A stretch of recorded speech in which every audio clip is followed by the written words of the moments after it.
was overtaken, the red one. The one line just behind was overtaken. And unfortunately, this one, the white one, also emerged or appeared from Takoradi's direction.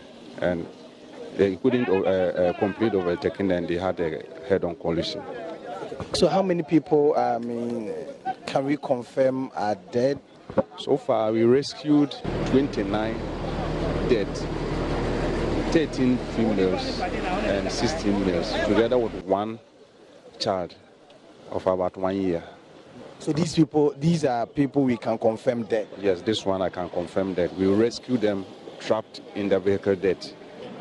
The National Road Safety Commission struggled to put the level of their disappointment into words. Acting Regional Director of the Commission, Kojo could not simply understand why the new year could record such numbers of deaths and injuries.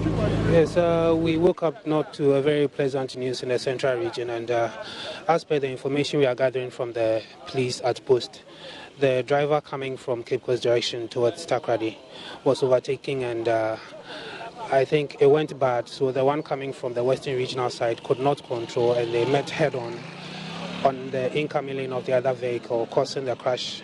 And the information so far is we have about 29 confirmed dead.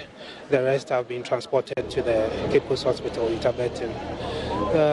It's not too good a news. We can only hope for the best for those injured, and the numbers are actually not encouraging at all. How does it feel being the head of the Road Safety Commission? We are starting 2020, and this is what we start with. Feels like a nightmare. I'm yet to wake up from the figures. It's not good. It's a huge responsibility. We are not going to relent. We are still going to educate the drivers on best road use possible. We are not going to relent, like I said. We are hoping this is the worst and it will never happen like this. Even if there's a crash, there shouldn't be any injuries, not to talk of 29 dead on the spot. We deserve better as a region, we deserve better as a country, and we are only hoping for the best use. This very spot is an accident-prone area. This is not the first time this thing is happening. I think, there was a break for some time, and now this thing has happened. What do you make of it? For now, we cannot attribute it to any causative factors, but considering the time of the crash, we can relate it to a bit of bad weather or poor visibility, because as you can see, we don't have any street lighting on the stretch. So for now, we can attribute it to visibility, but of course, investigations are still ongoing. We'll try to find a best solution to this very problem. Okay, we received, PRO of the Cape Coast Teaching Hospital, Frederick Nyanka, announced 5 more persons had died in addition to the 29 who were brought in dead. We had 20 male adults, we had 11 female adults. We had 3 children, 2 female and then 1 male. And then we have about 54 at the accident and emergency unit, and they are being treated upon. Some with minor injuries, and they have been treated and discharged. Others are in a very critical condition, but they are also being treated upon. Many more relatives pour in to identify their family members and other relations. The spot where the accident happened has swallowed 42 lives before, and many more lives have been snuffed out there before. The number of people killed in this accident represents the heaviest in recent times. Richard Kwejo, Joy News, Cape Coast. Joining us via Skype is our correspondent Richard Kwejo. Daniel Woku, Deputy Director at the NRS National Road Safety Commission, and Cecil Gabra, also a road safety consultant. We begin with Richard Kwejo, who joins us via Skype. Good evening to you, Richard. What's the latest on this accident? Well, the doctors at the Cape Coast Teaching Hospital are still working on those who got injured. Those who did not sustain severe injuries have been treated and discharged, and the ones that are still at the hospital are the ones with critical injuries, and so they are working on them. Doctors say their conditions are stable. They are still waiting for the relatives of these people who sustained injuries and those that also died in this accident. So that is the latest as far as the hospital officials are concerned. But have all the victims or people been accounted for? Well, they are waiting for their relatives to come so that they will be able to know this person belongs here and the other person belongs there. But the police assure us that 29 people were killed instantly. And when they came back to the hospital, 5 more people died. And in total, we have 34 people who are dead now. We have not received news of people dying or people, being attended to or anything. What we have been told is that the rest are in stable condition. So they're responding to treatment according to what you're saying. The injured. Exactly. The official. Do you know how many people were injured? Well, 54 people were sent to the hospital this morning. So the total number of people that were injured were 54. But I can also tell you that on the Cape Coast Accra stretch, it is, you are greeted with darkness. Find policemen who have erected barriers there. They are in the dark. Any vehicle could run into them. There are no street lights on the stretch. That is one of the reasons the National Road Safety Commission cited. They said that poor visibility would have accounted for this, but even though they are not erasing the fact that there were human errors and there was an overtaking that was being done by the driver. But our roads are stuck dark in the night, and they feel that something ought to be done about it. Many thanks to you, Kojo Nyako. We'll still come back to you in our subsequent bulletin for more on this accident. But let's speak with Deputy Director of National Road Safety Commission, Daniel Werku, who joins us via phone. Why do we keep recording these fatal accidents on the country's roads? Thank you very much. I would like to use the opportunity to wish the families of the deceased my condolences and that of the National Road Safety Authority. It's just an unfortunate event that occurred today, very early in the year, where we thought, when we have done a lot of activities during the Christmas season and the New Year season. Accidents do occur due to various reasons. It could be a problem with the road environment. It could be a problem with the vehicle that is being used. It could also be a problem of human error. But statistics show that the contribution of human error to the causation of crashes or accidents is so much appreciable, or so large, up to about 80%. So even though we do not know what the actual causes of the accident, we do not know what it is as at now because investigations have just commenced. We cannot attribute the fact or the causation to any particular factor now. We have to wait for the investigation to be completed. But accidents or crashes do occur due to various reasons. It could be environmental or road environment issue. It could be vehicular issue, or it could be human error issue. I know the National Road Safety Commission has been doing a lot in this regard to curb road accidents. Would you say the Commission has failed? No, I will not say we have failed. I will not say we have failed at all.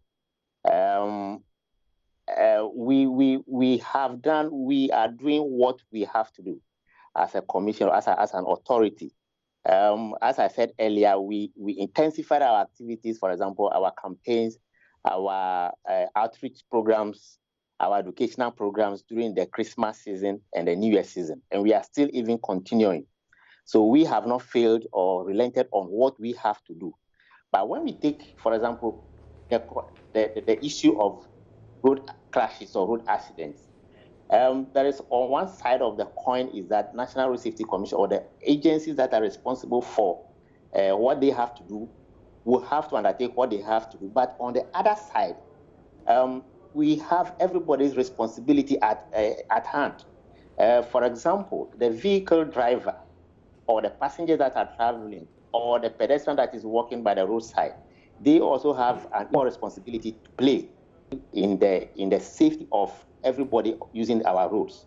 So I will not say the National Road Safety Committee have failed in what we are doing. We are doing what we have to do, and we are doing, even within the challenges that we find ourselves, we are doing what we have to do.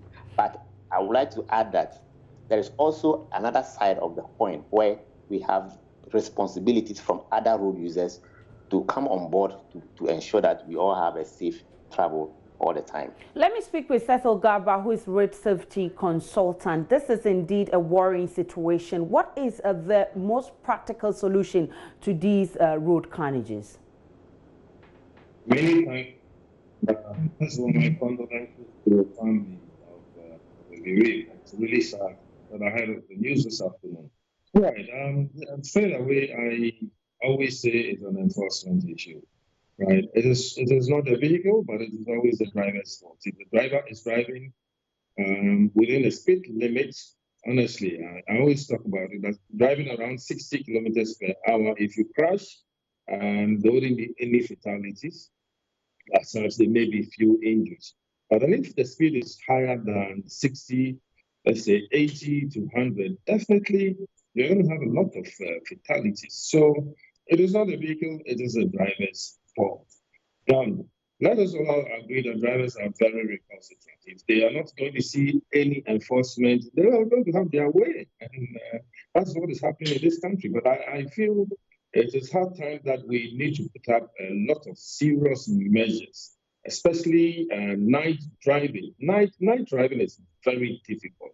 This accidents, I believe, happen at about 12 midnight. Night driving is very difficult. I mean, God has created us to sleep during the day, work during the day and sleep during the night.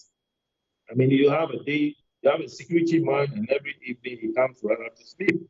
You look down in the cameras, you see. So if the driver is behind the wheels, definitely what is going to happen is he's going to 1 or 2 times blink his eyes, and then he has to sleep. Now, we even have devices that can check on sleep alerts, and we can introduce it. Speed limits. Does it really work in this country? No, it doesn't really work. And moreover, in the evening, it's a worse situation where you don't have. Even you have barriers, they cannot really determine the speed. We do not have all those gadgets that it takes to arrest people even at night. Okay.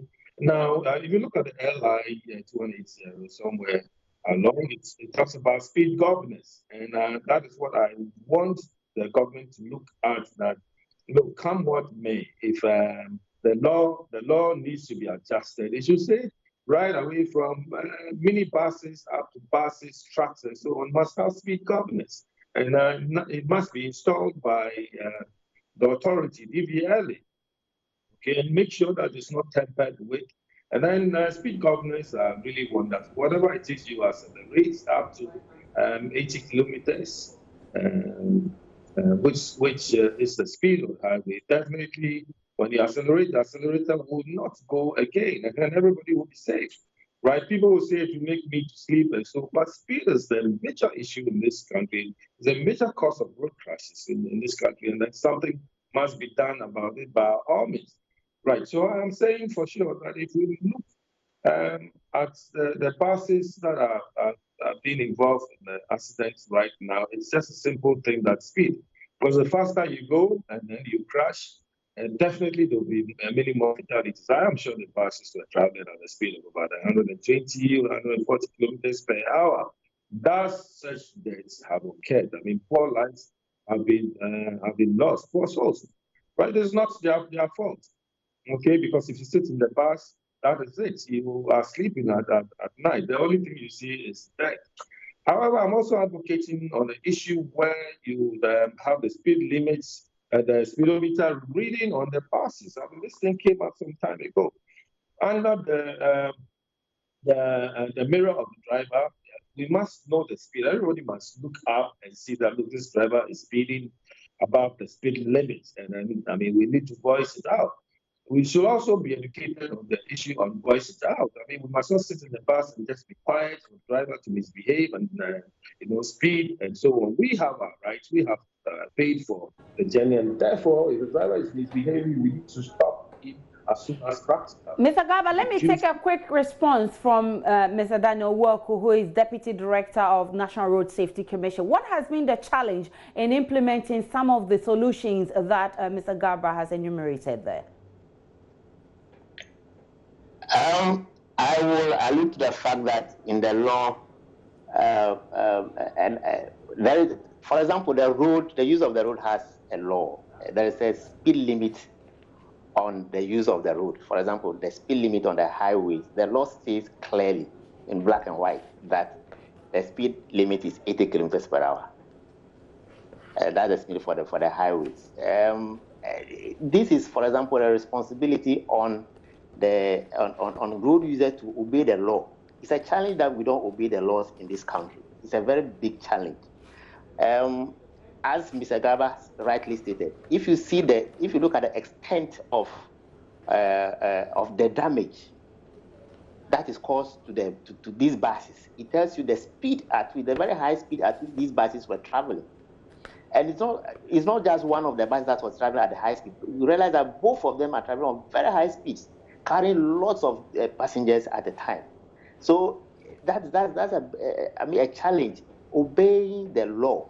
And as a responsible or as a professional driver, for example, if you are traveling in the night, how far can you see in the night? You can only see as far as your light can take you. And therefore, if you cannot see very far, what in the world do you have to be moving at that very high speed?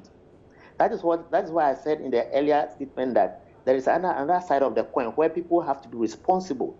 A responsible driver who is driving more than 50 passengers at a time, carrying more than 50 lives, and we are driving reckless, at a very top speed at that time of the night, we need to rethink. We need to awake as a nation. And how is the Road Safety Commission rethinking? The National Road Safety Authority will not relent on what we are mandated to do. We will continue to do our education. We will continue to do our sensitization. We will continue to do our collaboration with the police, for example, to do an enforcement. Our collaboration with the DVLA to ensure that the vehicles that we find on the roads are roadworthy. They are strong enough to carry passengers and carry them to wherever they are going. We will continue to collaborate with other road agencies like the road agencies, the Highways Authority, urban roads, and feeder roads to ensure that wherever there is a black spot, it is fixed so that we don't encounter such a horrible and unfortunate incident again this year and the years to come. I'm grateful for your time. Daniel Woku, who is Deputy Director at the National Road Safety Commission. Cecil Garba is also a road safety consultant. Grateful for your time. We'll take a break on Joy News Prime. When we come, we'll be telling you more about the arrest of Mr. Amoabeng, the CEO of defunct UT Bank.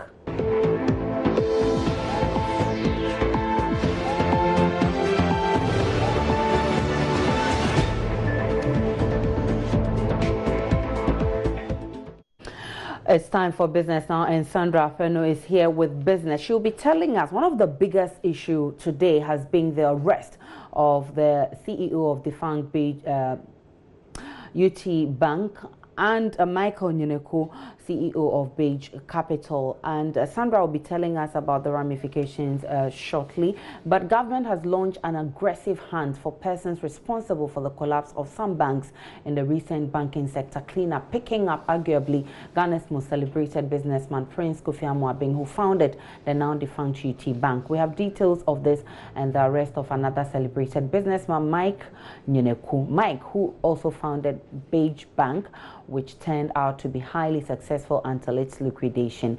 Our correspondent, Parker Wilson, was in court today and he has all the details. Hi, Parker. Hi, what can you tell us about his bill? We're told he was given bail and all of that. Right, that's correct. So this morning we received a call that Prince Kofi Amoabeng has been picked up by the police. So when we got to the Circuit Court 4, just around the Supreme Court, I discovered, in fact, I spoke to those who accompanied him to the court, and they told me that it wasn't actually picked up, but rather he received a call from the police prosecutors that he should appear in court today at the Circuit Court 4. So he did, but he was quite surprised that a case that has been ongoing for quite some time now, over 3 years, has been under investigation, and investigations are yet to be concluded, and he's been dragged to court. It was quite problematic for him. So we spent about an hour before the judge himself walked to the courtroom to hear the case. So he called the case, and the police prosecutors leveled 2 charges against Mr. Kofi Amobin, that 1, stealing, and then 2, money laundering. And if you look at the charge sheet as before me, the stealing, the police prosecutors say that between the year 2009 and 2017, Mr. Kofi Amobin dishonestly appropriated the sum of over 51 million Ghana cedis, being the property of UT Bank. And that money, according to the police prosecutors, was proceeds of crime. And Mr. Kofi Amobin went on to convert the 51 million into dollars, getting about $8 million. So, and that money was into a foreign account. So these were the charges against him. So in court, the lawyers argued that, well, the case has been going on for some time, and Mr. Amobin has been cooperating with the CID and EOCO. In fact, he cited instances where Mr. Amobin was out of the jurisdiction, and EOCO invited him to come over, and he cut his trip short to return to assist with the investigation. And again, Mr. Kofi Amobin has dotted companies across the country. So there's no reason that he will leave the country and fold all the companies that he has folded up and leave the country. So he's pleading with the court to grant him bail. The judge said, well, he's been convinced by the argument put before by the lawyer for Kofi Amobin, and that he's willing to grant him bail to the sum of 110 million Ghana cedis with 2 sureties, and the 2 individuals who are going to be the sureties for Mr. Amobin should earn not less than 2,000 Ghana cedis. And again, requested that he deposit his passport and make sure that he reports to the police twice in a week, preferably on Mondays and Fridays. So he was happy about the situation, and he thanked the court for granting his client bail. We know that Michael Nyeneku, who founded Beige Capital Bank, also has had to be, he is still in police custody. What was his demeanor, and why was he not also granted bail? In fact, the 2 of them, Mike Nyeneku and Mr. Amobin, when they came to court this afternoon, they were quite calm, they were all smiling. In fact, they hung around for quite some time before the case was heard. But unfortunately for Mike Nyeneku, the bail application was denied by the court. The lawyer also advanced a similar argument to that of the lawyer for Kofi Amobin, saying that over the past 2 years, he's been under investigation. He's been cooperating with the Ghana Police Service and EOCO. They don't understand why the case has been brought to court, so they should grant him bail. The judge in return said, well, he's not convinced by the argument by the lawyer, and so he's going to remand him. So the court, in fact, he decided with the court that, well, they should remand him for a week into police custody, and also when they return on the 22nd of January, that is when they are going to decide whether or not to accept his bail application. But as we speak now, Mr. Nyeneku is in the police custody. In fact, he's going to spend the night there, and then, of course, the rest of the week, actually. Thank you very much, Paka, for the update from court. Sandra, this certainly means a lot for the banking sector and the business sector as a whole. Yes, and so we want to get some understanding from the experts on the ramifications of the prosecutions of the financial sector, and I have been joined on the phone lines by financial consultant Charles Mensah. Very good evening to you, and thanks so much for your time. If you can hear me, finally we have seen some bold steps and bold move from government and the BOG towards the prosecution of these persons. What message does it send to the financial sector? Oh, thank you very much for having me. I think in the first place, we all know what was going to happen, because once crisis happened, they were invited initially to EOCO as per your reporter, and they have been assisting with the investigation. So it moved from EOCO and the CID, and then it's gone to court. And then the court is going to go through the process. So this is the first process. The charge sheet as read by your reporter is that one of the charges that it's not the board, but rather individuals who were in court in stealing, in stealing. So I'm being charged, and as well as the other gentleman's charges that it is stealing. So as long as they are able to prove that they didn't steal or they stole, then some analysis will be done, and then they will use the reasons if it's not stealing, and then they can go ahead from there. So at least it sends some signal that the justice system is working, and they're going to go through the mail. And then as long as the thing is in court, I think we will refrain from commenting on the court issues. But the procedure is that it's in court, and then the court system will work. It's well said, but again, does it also mean that government and the BOG are committed towards bringing an end to the banking sector cleanup? Of course, as long as the Ministry of Finance and the governor at the initial stage that they are bailing the banks out or the depositors out with the taxpayers' money, and that they will investigate. So any persons who have been found have gone through outside the system. In other words, some malfeasance has taken place. They would go to court and make sure that whatever it is, they will allow the justice to prevail. So yes, it sends some signal that even if you are a founder and anything happens and they investigate and they can attribute some malfeasance to you, the court or the justice system will deal with you. So I think that system is already gone. I mean, people already know that the justice system works. But it was a bit of foolish, that one can say, because initial point there were all sorts of allegations out there, people were throwing at, but this is the rare meat. This is the time that people have been able to narrow down to specifics. So they've narrowed down to specifics in the case of Mr. Mwabin, Captain Mwabin, narrowed down to specifics. That is 51 million. So there must be some vouchers to prove that. And the same as Mike Yenaku, there will be vouchers to prove that. So once there are vouchers to that, so it moves away from rumors to specifics. And once it's specific, then his lawyers and he himself has to adduce reasons for those specifics. So this is where we are dealing with facts. We are not dealing with rumor. We are not dealing with opinions of individuals. We are dealing with facts. All right. So I believe, yes.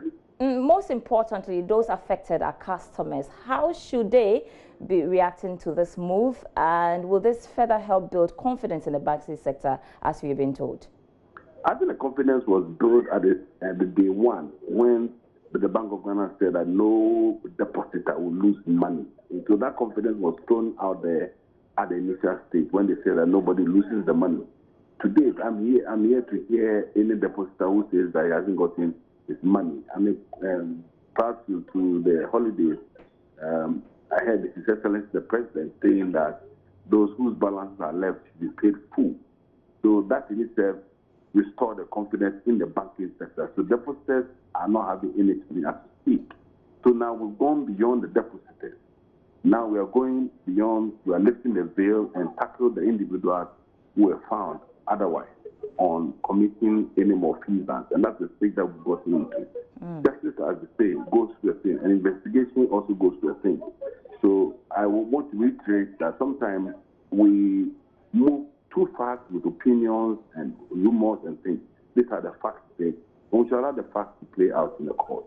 All right. Thank you so much for your time. I have been speaking to financial consultant Charles Mensah on the ramifications of the prosecutions of persons involved in the collapse of banks in the country. I am Sandra Esinamap, and I'll be back after 8 p.m.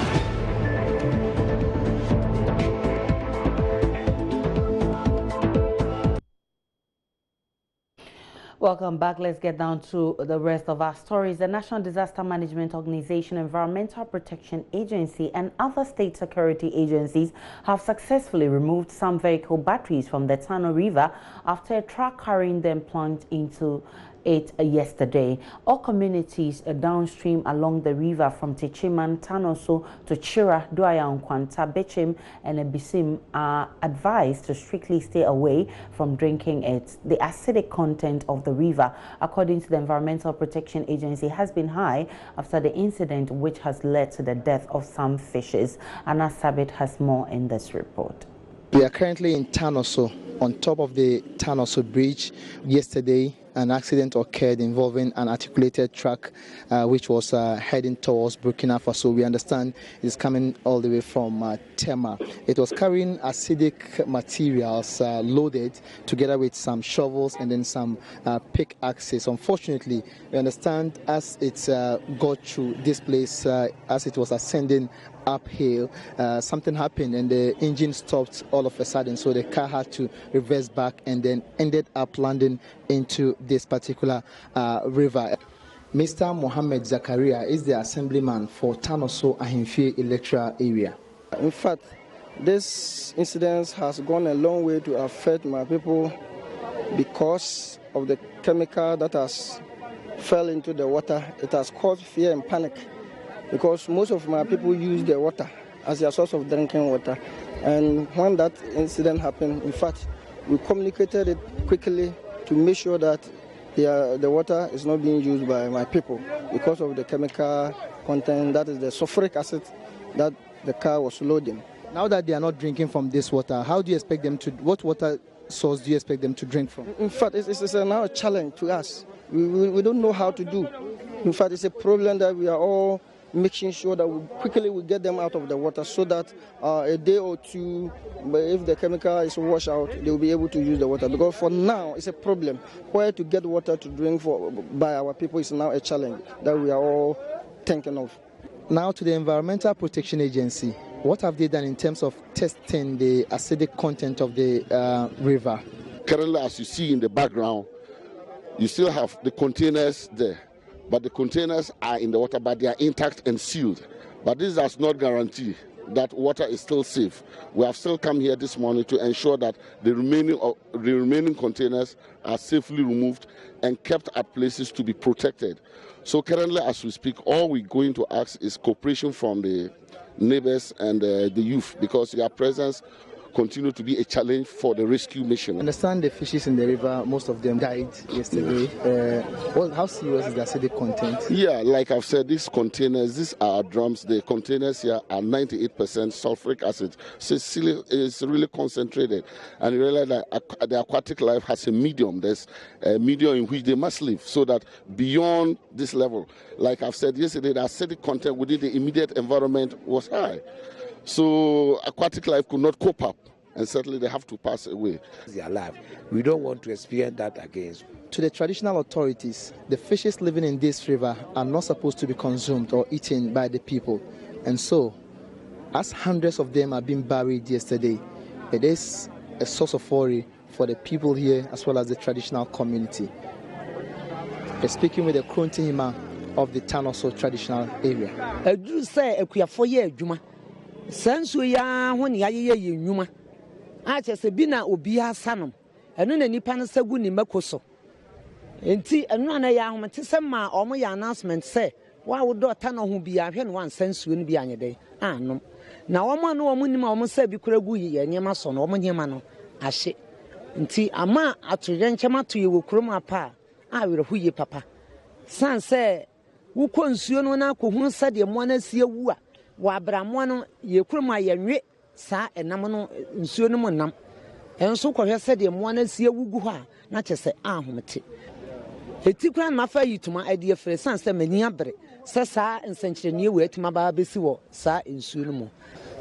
So as it stands, the evacuation process has just begun, with a lot of people from the community coming along to support the EPA, NADMO, the Municipal Assembly, and then the Ghana National Fire Service, and ensuring that all the acidic items are being taken off the Tano River. From the Tanoso community here in the Bono East region, I am Anna Sabit for Joy News. I'm back here in the studio. My name is Aisha Ibrahim. 7 customers of the defunct gold dealership Men's Gold who were arrested for massing up at the Trasaco residence of its chief executive have been granted bail. 85 other customers who were also arrested were, however, not present in court. The customers, however, pleaded not guilty to the charges preferred against them and vowed to continue to push for the payment of the locked-up investments. Joy News' Henry Kwesibedu sat through court proceedings and has more in this report. The 92 customers who were arraigned before the Medina District Court on Tuesday had marched to the home of the Men's Gold chief executive last week to demand their locked-up investments. They are facing charges of conspiracy to commit crime, unlawful assembly, forceful entry, and offensive conduct. Counsel for the customers told the court the 85 other customers could not be present in court because they were served only on Monday and could not therefore make the journey from Takwa, Kumasi, and other parts of the country where they reside. Now in court, they have been charged with 4 counts: unlawful entry, forcible entry, unlawful assembly, conspiracy to commit crime. These are the charges that have been proffered onto them. Unfortunately, their leaders received communication just yesterday that they have to appear in court, and most of them live in the Ashanti region. Some live in Western region, Central region, across the length and breadth of this country, and so they did not have time to come. Only 5 had the information and they came. So those 5 has been charged. Indeed, they have charged them individually, so it's going to be a long haul. And so the case has been adjourned because we had to plead with the judge to admit them to bail, and that was granted. So they have been granted bail. The main complainant, the Men's Gold chief executive, Nana Appiah Mensah, was also not in court. The 7 customers who were in court pleaded not guilty to all 4 counts and were granted bail of 3,000 cedis with a surety each.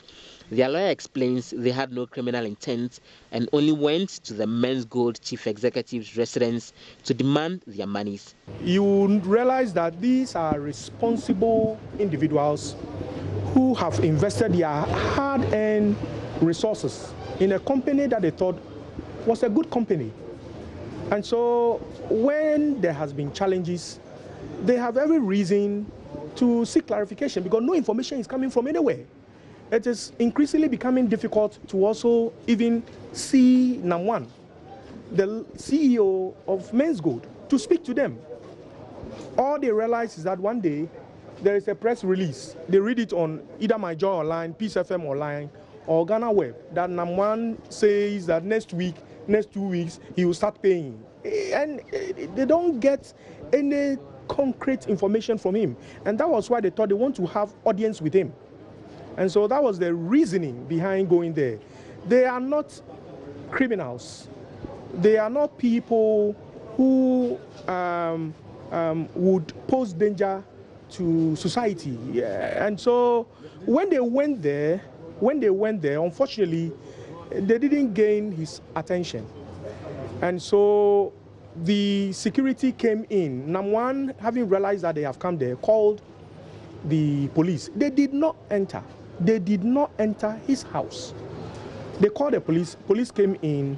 They did their work. They ransacked about 92 of them outside the premises of Trasaco. Members of the coalition of aggrieved customers of Men's Gold who were in court to show solidarity to their colleagues vowed they will not relent until their locked-up investments are paid in full. Frederick Forson is spokesperson of the group. Customers are assets to the nation. We are not criminals. We are not a danger to the society. We are rather asset to the nation. These are customers who invested their monies into the states, into the economy, into a local registered company.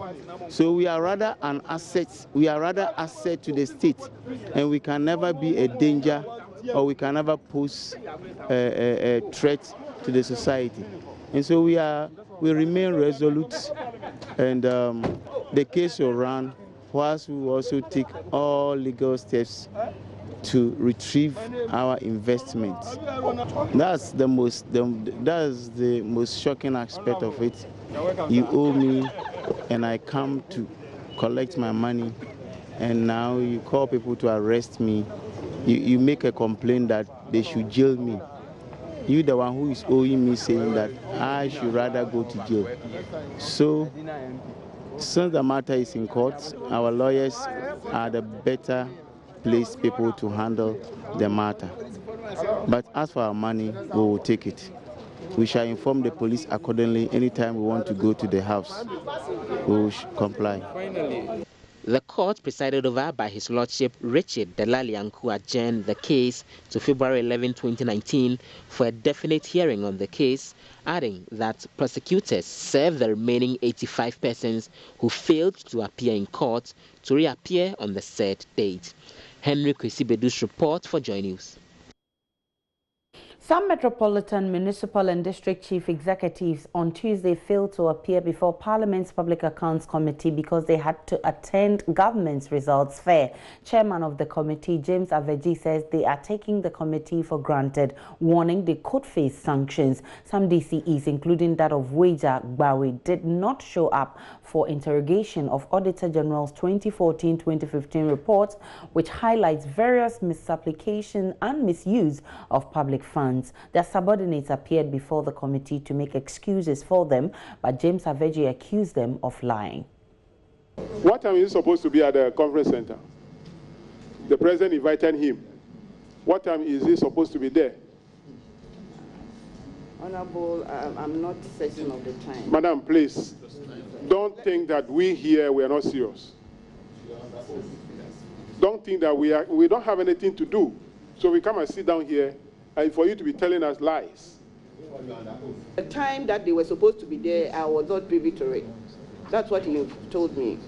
So I thought it was in the morning. That's when I also said that. Well, we will begin to bring police people here.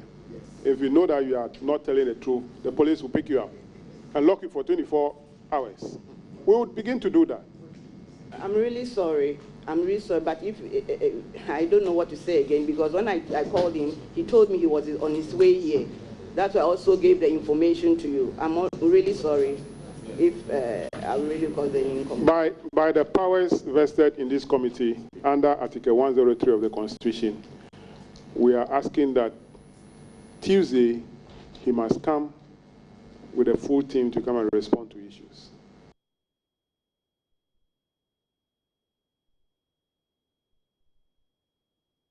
Mr. Aveji, in an interview, served notice, henceforth anyone who appears before the committee and lies will be arrested and put to cell for 24 hours. So if he had planned to attend this meeting, he would have come here and then attend to what we are doing here, and then later move from here and go to the conference center. But he made up his mind not to attend. And you, the coordinating director, also don't want to tell us the truth. Are there any sanctions that could go against both him who refused to appear and the one who lied to you at the committee? Oh yes, there are sanctions. If you fail to appear, our first thing we do is to issue a subpoena. If we issue a subpoena, you also fail to appear, they will make a recommendation to Parliament to punish you. And those punishments involve suspension and sometimes reprimand, and even can go to complete dismissal. Ghana's unemployment level is at an all-time low 7%. That's according to President Akufo-Addo, quoting the Ghana Living Standards Survey report covering 2019. For him, the figure reflects work done by his government to reduce employment, which is considered a threat to national security and attainment of the Ghana Beyond Aid agenda. Addressing the 7th Annual New Year School at the University of Ghana, Nana Akufo-Addo said though his government inherited an almost collapsed economy, available figures suggest the indicators are pointing the right direction. We've started on the right path towards a prosperous future with the concrete steps we're taking to restore macroeconomic stability and economic growth. After 3 years of disciplined and innovative economic management, the results have been remarkable. An improving disciplined macroeconomy is essential for expanding the economy and thereby creating jobs. In addressing the issues of unemployment, we have, through the Nation Builders Corps initiative, put 100,000 graduates to work. tens and tens of thousands of health workers who had graduated between 2012 and 2016 and were sitting at home twiddling their thumbs, numbering 54,892, have been employed, and 66,357 teachers have been employed since I came into office in 2017. Moving Ghana beyond aid means that we take effective measures to address widespread unemployment, especially amongst our youth. We are on the right path to do so. Public sector employment has increased by 350,000, and additional employment in the private, formal, and agricultural sectors amounted to nearly 2 million, with 1.6 million in the agricultural sector and 268,000 in the formal sector. The Ghana Living Standards Survey tells us that unemployment has fallen from 11.9% in 2015 to 7.3% in 2019. Getting our country to a situation beyond aid means we add value to our raw materials and stop the export of products such as cocoa, gold, bauxite, manganese, and oil in their raw form. Former chairman of the University of Ghana Council, Dr. Ishmael Yamson, identified poor and reckless management of the economy, pervasive corruption and external influence as threats to the attainment of the Ghana Beyond Aid agenda. President Akufo-Addo, upon assumption of office, declared the Ghana Beyond Aid agenda with sole aim of moving from aid and charity to production and manufacturing. Dr. Yamson wants government to demonstrate commitment to the fight against corruption, starting with unbiased prosecution of persons responsible for the banking sector crisis. We also have an opportunity to build a strong institutions and improve governance. We all know that we need strong institutions, not strong government, quoting Obama. Without strong and independent judiciary, strong and independent anti-corruption institutions, strong and transparent regulatory bodies, our economic transformation will be compromised. Ghana has undertaken several reforms in the public sector to improve governance.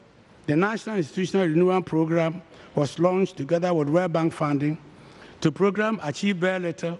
In 2005, the Ministry of Public Sector Reform was established to facilitate and coordinate public sector reforms. It achieved very little. In 2009, the NPSI became the Public Sector Reform Secretariat at the Presidency and existed from 2009 to 2016.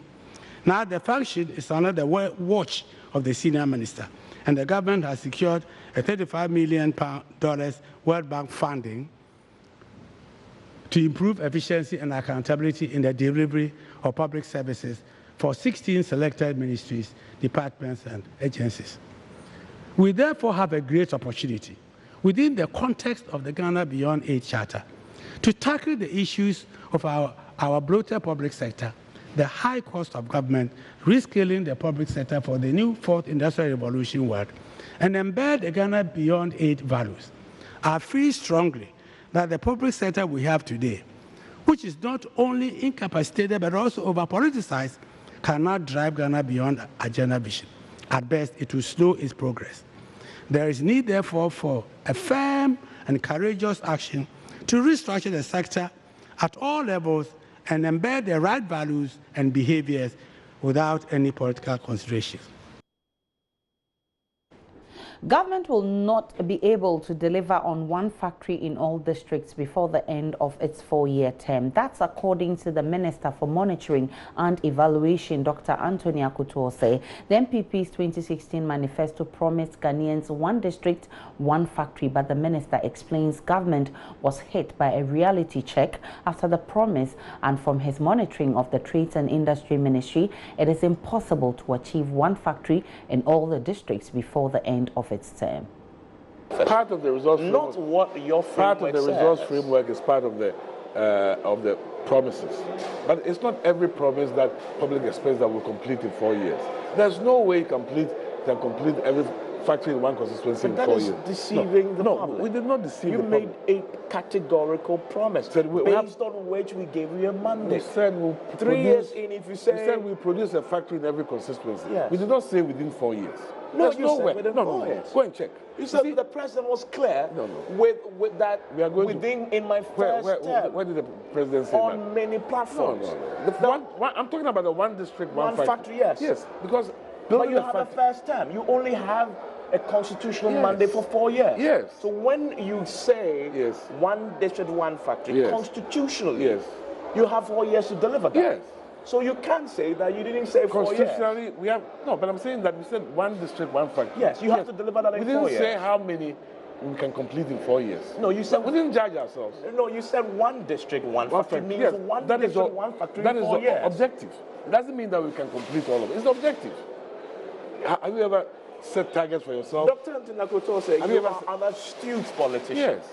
When you start campaigning in 2016, yes, you knew you have 4 years. Yes. So whatever you were promising to do for us, you were promising us to deliver within the 4 years of the Constitution. That is what we hope we will do. So when you say you deliver one district, one factory, it is as simple as that. No, it's not as simple as that. It is in the name. No, one district, one factory. Yes. In 4 years. We expect that in 4 years we could complete one. Interview airs on PM Express at 9 p.m. on the Joy News channel. Please make a date. We'll take a break, and before the break, the Ghana Immigration Service has promoted 10 junior officers for their roles in preventing smuggling of petroleum products from Akano to Togo and stopping the smuggling of fertilizers meant for government flagship program Planting for Food and Jobs. Smuggling and extortion are two of the most recurring problems discovered when Joy News put the spotlight on the state of Ghana's borders last year, decorating the officials, 6 of whom rejected a bribe of 25,000 Ghana cedis. Comptroller General of Immigration Kwame Techi said this is an initiative to deal with corruption within the service and motivate immigration officers to be better safeguard the country's point of entry. July 8, 2019, 4 officers of the Ghana Immigration Service stationed at the Akuna Sector Command intercepted about 150 jerry cans of diesel smuggled into the country from the Republic of Togo. Also on August 1, 2019, another 6 officers of the Ghana Immigration Service on patrols turned down a 25,000 cedi bribe and arrested 2 truckloads with bags of smuggled fertilizers meant for government flagship Planting for Food and Jobs social intervention initiative in the Upper West region. A total of 1,950 bags were retrieved from the trucks which were being smuggled to neighboring Burkina Faso through the Fialemo unapproved route in the Sisala West district. The officers in 2019 were presented with certificates, undisclosed amounts of money and plaques to celebrate them for their excellent service to the nation. The Comptroller General of the Ghana Immigration Service, Kwame Techi, says the officers needed to be motivated for their excellent work, and so they have been promoted to various ranks such as Assistant Inspector, Assistant Superintendent of Immigration in a ceremony at the Ghana Immigration Service headquarters in Accra. It was done with the blessings of my minister, Honorable Ambusderi, and the GIS Council. We have to go through due process. They had earlier on in the year, the first was July 8, 2019, at the Akano. Akano is part of the water region, the eastern part, to Togo. They were able to arrest smugglers who were sending petroleum products to Togo. And you know the effect of smuggling petroleum products. They were offered money, they refused. They could have taken the money and let them go. That is dedication to duty. And Akano is not, I would say, a soft spot like KIA. That is a border, but certificate of recognition and undisclosed amount of money, is that all? So I brought the matter before the GIS Council, and they said, all right, you can go ahead. Then also, in August the same year, at Fairmont is some place near Hamele. I've been there on 2 occasions. So I went on the ground with my officers, and the conditions are very terrible, harsh conditions there. Aspect of we fighting corruption, like they say, they could have taken that money, because if I tell you, and you go to that area where they work very harsh conditions, which the government is trying to improve, I am certain that these first ever awards and recognition will not only become one of the desirable standards and culture of the service, but a motivation for other officers to emulate and even do better. The 10 decorated officers are Felix Ajiman, Godson Atobra, Razak Mohammed, Samuel Ampofo, Prince Osei Bonsu, Benjamin Dia, Kofi Asante, Godfred Amponsan, Israel Gidesu, and Morris Akwapari Logokura.